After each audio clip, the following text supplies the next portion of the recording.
Limba română, unica stăpână! Limba română, unica stăpână! Limba română, unica stăpână! Limba română, unica stăpână!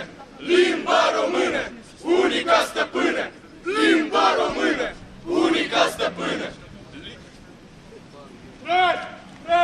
Trăiască și înflorească Moldova, Ardealul și țara românească!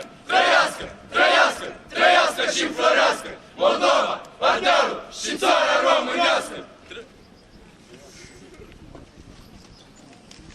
Tot, nu uita! Basarabia nu e a ta! Dodon, nu uita! Basarabia nu e a ta! Dodon, nu uita! Basarabia nu e a ta! Dodon, nu uita! Basarabia nu e a ta! Aici am venit să protestăm împotriva președintelui Igor Dodon, împotriva declarațiilor acestea și împotriva acelui referendum care vrea să-l organizeze în septembrie. Ion Ialiescu. Am 15 ani. Elev la Gheorghe Asache.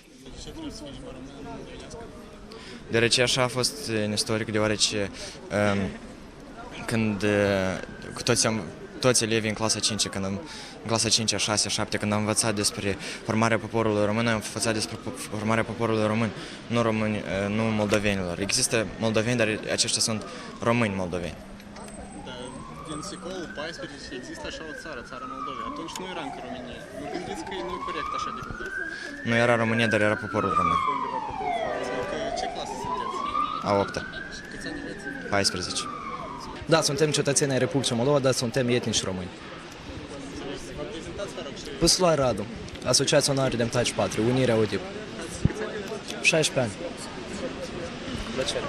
Este foarte tragic că aici sunt copii de clasa 7, 8 și 9. Pentru că acești copii astăzi trebuie să se afle la ore.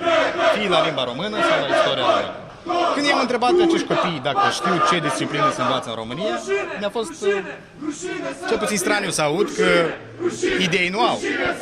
Sau dacă au venit la monumentul lui Iorga, să nu știi cine a fost Iorga, când s-a născut Iorga, unde s-a născut Iorga și până la urmă ce a făcut Iorga și să-l compari cu Corneliu Zelea Codreanu, mie mi se pare, nu că amatorism, dar copiii ăștia înțeleg că sunt cu nota 2 la disciplina istoriei, cum nu s-ar numi ea, istoria românilor sau istoria Moldovei sau istorie integrată, de care vreți.